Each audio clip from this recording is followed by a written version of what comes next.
Bharatiya Janata party का संकल्प पत्र जम्मू और कश्मीर में इस समय जारी हो रहा है। केंद्रीय गृह मंत्री और सहकारिता मंत्री अमित शाह की अध्यक्षता में अनुच्छेद 370 हटने के बाद जम्मू और कश्मीर अमित शाह का एक की फोकस एरिया भी लगातार रहा है। आतंकवाद पर नकेल कसने के लिए प्रयास गृह मंत्रालय की तरफ से काफी किया गया है और अब अमित शाह बताएंगे कि अब तक उन्होंने क्या हासिल किया और आगे की उनकी रणनीति क्या होगी।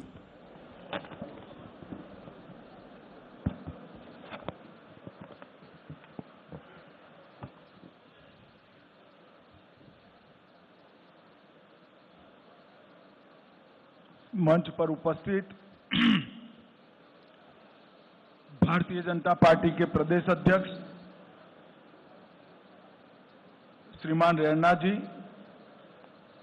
उनके नेतृत्व में बैठे हुए सारे भारतीय जनता पार्टी के वरिष्ठ नेतागण, हमारे चुनाव प्रभारीगण और आज 2024 जम्मू कश्मीर चुनाव के भारतीय जनता पार्टी के संकल्प पत्र के विमोचन के समय उपस्थित सभी पत्रकार, छायाकार, बंधु भगिनीगण, आप सभी का भारतीय जनता पार्टी की इस प्रेस वार्ता में मैं स्वागत करता हूं।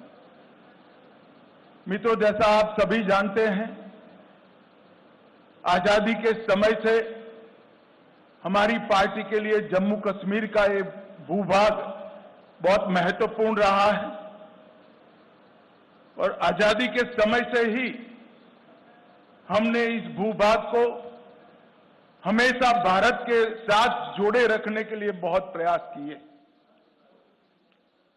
पंडित प्रेमनाथ डोगरा के आंदोलन से लेकर श्यामा प्रसाद मुखर्जी की शहादत तक ये पूरा संघर्ष पहले भारतीय जनसंघ और फिर भारतीय जनता पार्टी ने आगे बढ़ाया, क्योंकि हमारी पार्टी मानती है कि जम्मू कश्मीर हमेशा से भारत का हिस्सा है और रहेगा, इसमें कभी कोई संशय नहीं रहा। मगर कई साल हो गए, 2014 तक जम्मू कश्मीर पर हमेशा अलगाववाद की परछाई रही, आतंकवाद की परछाई रही। अलग अलग स्टेट और non state actor Jammu Kashmir को अस्थिर करते रहे और सभी सरकारों ने एक प्रकार से अपीसमेंट की पॉलिसी से जम्मू कश्मीर को डील किया।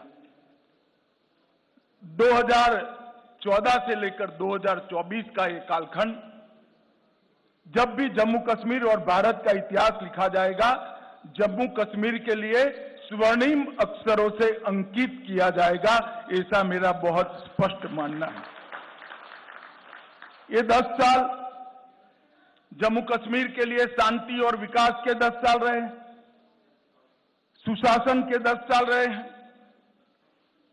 ये 10 साल में मैक्सिमम टेररिज्म की जगह मैक्सिमम टूरिज्म पर शिफ्ट हुआ है।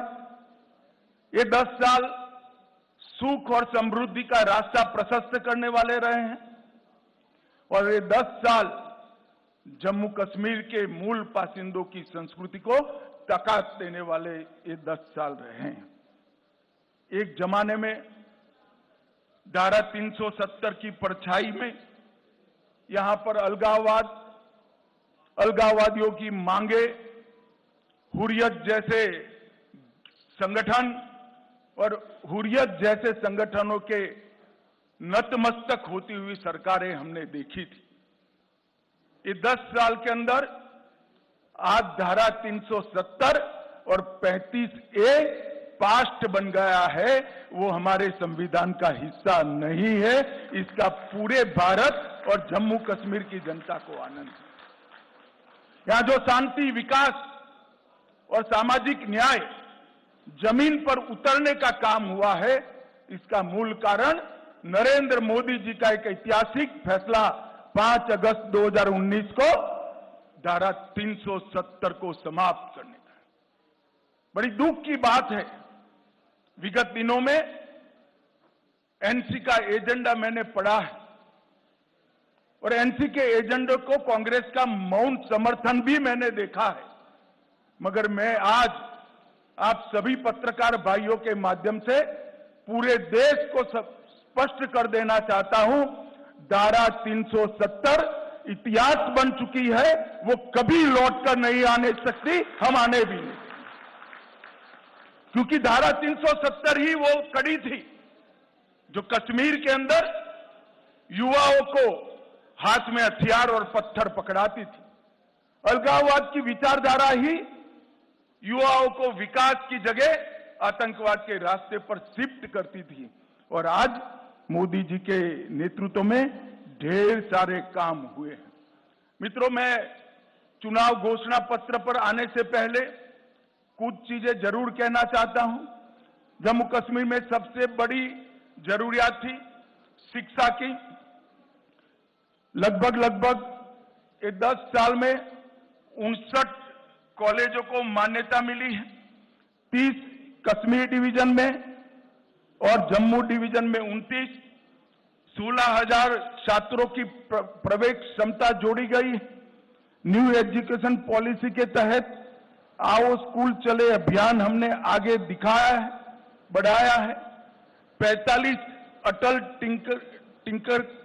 टिंकरिंग लैब स्थापित किए हैं और 6,000 करोड़ की लागत से 2 एम्स, एक विजयपुर में, एक अवंतीपुरा में, आईआईटी, आईआईएम, नीट, यूनानी अस्पताल, कई सारे भवन और संस्थान उच्च शिक्षा के लिए यहां खोले हैं।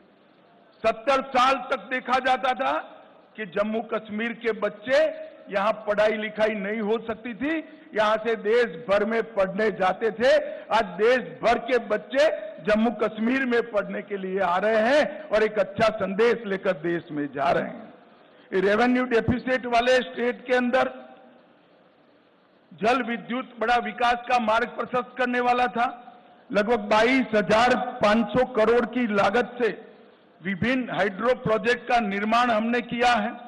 लगभग 1,000 मेगावाट पाकलदुल, इसके साथ शाहपुर कंडी बांध सिंचाई, रतले हाइड्रो योजना, क्रार हाइड्रो योजना, कीरू हाइड्रो योजना, ढेर सारे बिजली उत्पादन के जल विद्युत के संयंत्र यहां स्थापित किए गए हैं।